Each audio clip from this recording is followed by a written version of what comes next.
Welcome everyone. I'm welcoming in my entire lineage. My name is Chimaoge. Welcome to Chimaoge's Comments. Yes, just clearing out the energy in here. Let me introduce myself more fully for my new viewers, and thank you to all my returning viewers.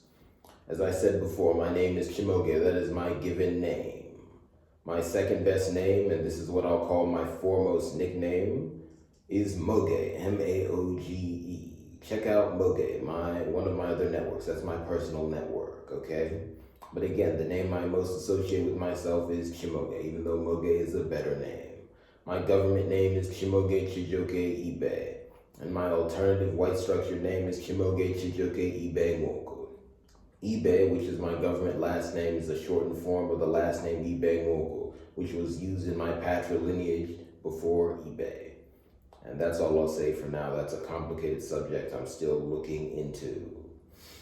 My matrilineage hails from the village of Eben Mohafi in West Africa, and my patrilineage I reference from the village of Amadioha in the same area of West Africa. They're about 3 hours apart. I was born in what most people now refer to as Washington, D.C.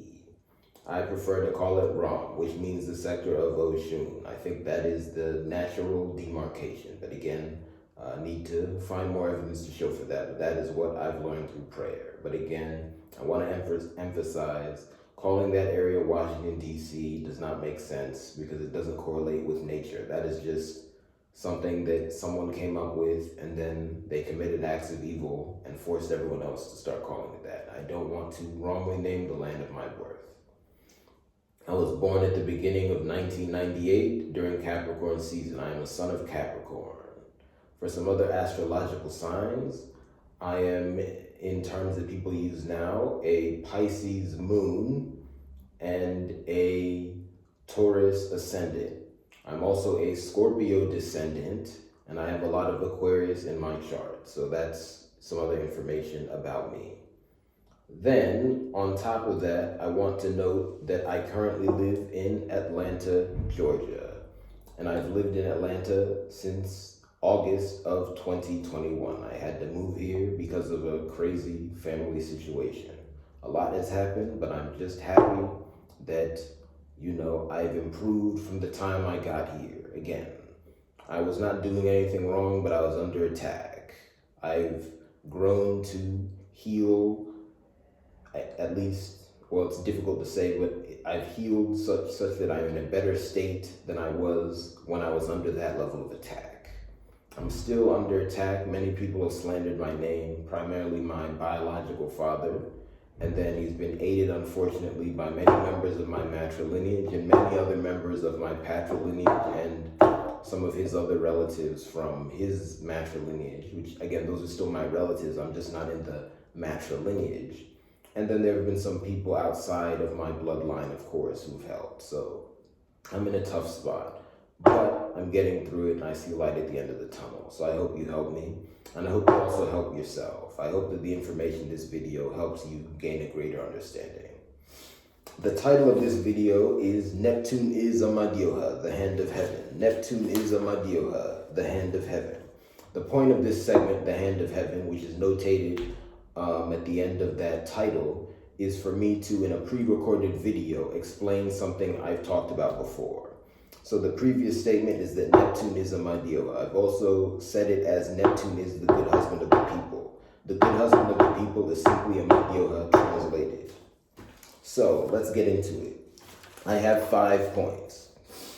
And then at the end of these 5 points, I'll give you a bonus piece of information, and then there'll be the business segment. So, first, Neptune is an Onyeka, whose biggest optional save name is Amadioha. Now, there are 2 points to this I want to expand upon. Onyeka, that means a person of expansion. You can also call that a saint. What are those? Those are people who can exist across many different places at once. And they can awaken different parts of their nature that are mutually exclusive at once. A very crude way of thinking of this is they can have multiple bodies at once. Another way of thinking of this, and these things are not mutually exclusive, they can intertwine. Another way of thinking of this is they can exist in different realms at once. For example, at this very moment, there are versions of Neptune that exist in the spirit world and this world. Because yes, this world has both its physical sense and its spirit side. And there are also aspects of Neptune that exist in Obi-Chukwu, the heart of the Father, which is a different realm. So that's not really true for us in the same way. So that's what an Onyeka is. So he's an Onyeka. But like everyone else, he has different optional save names. Ironically, Onyeka have less optional save names than us because their nature is more fixed. But everyone's optional save names are based upon their internal nature. If someone is given a save name that is outside of their nature, that is a crime because they've just been misnamed. That's harmed. So his biggest optional save name is Amadioha, and he's the originator of that name. So that's point one.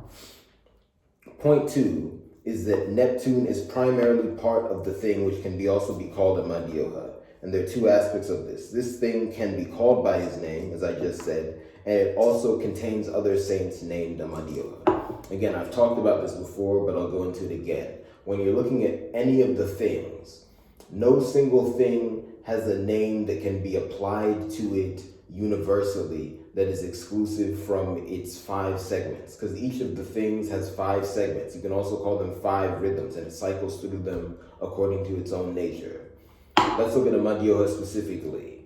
The name Amadioha emanates from the 2nd rhythm, and the name Amadioha is most closely associated with the number 2, appropriately. So that's that. And then you might also ask what it means for Neptune to be part of a thing.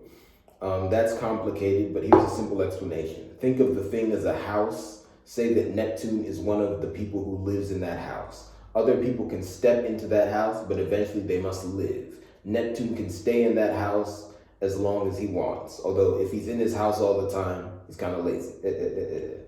Anyway, I hope that makes some sense. Now, here's my third point.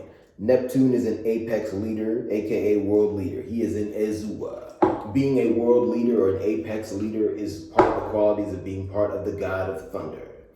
I just want to say this. The name Amadioha is most closely associated with the god of thunder in modern thought. I'm saying we should extend to the point where anytime we hear about the god of thunder, we also think about the god of the sea, because that's the same archetype.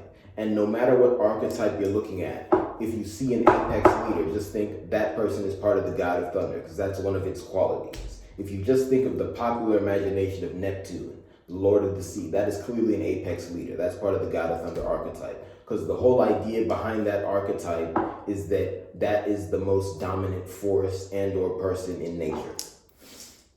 Now, point 4, Neptune is famous. Neptune is famous. Obviously, he's famous. Now, this point is a little more complicated because just because you're famous doesn't mean you're primarily part of the god of thunder. However, fame itself is another name for the god of thunder, okay? So, being famous, let me say it like this. If something or someone is famous, it is part of the god of thunder to an extent. And that is a piece of potential evidence that that might be its primary house. So I'm just saying that's another piece of evidence. I'll leave it at that. Now here's point 5. I'm just going to again reiterate the point that the god of the sea and the god of thunder are the same archetype. The god of the sea and the god of thunder are the same archetype. I'm just going to say some stuff because it's deep, but it's pretty simple. The clouds, that is Neptune. On a more worldly level, clouds are water in a less dense form. That is just water in a gaseous state. Water in a gaseous state is known to be the source of lightning, and then the lightning is known to have a deep connection to the sound of thunder. And if you just think of a thunderstorm, think of how the sea is during that period. It's going to be going crazy. So it's not that hard to see that someone who dominates the sea will also dominate the sky and will be the same person who's throwing thunderbolts at Jesus. Anyway, yes, Jesus is a bad person. Anyway, think about all the people who worship Jesus. Their unique qualities are bad. Anyway, and no, I'm not saying I dislike every individual who worships Jesus. I'm just saying the parts of you I like are not innately tied to you worshiping Jesus. Come on. Anyway, So that's all. Now, let me go to the business segment. Oh, and before that, I keep forgetting, let me give you the Ibera, the grace, for this first 5 points. Eat Brussels sprouts. Eat Brussels sprouts. Now, Hanyu Chocoloco, let's get to the business segment. First, let me give you the big grace, the big bonus piece of information. Have multiple healthy romantic relationships. Have multiple healthy romantic relationships. Now for the hand of God, the love of the life of, and the primary husband of Ebere Grace.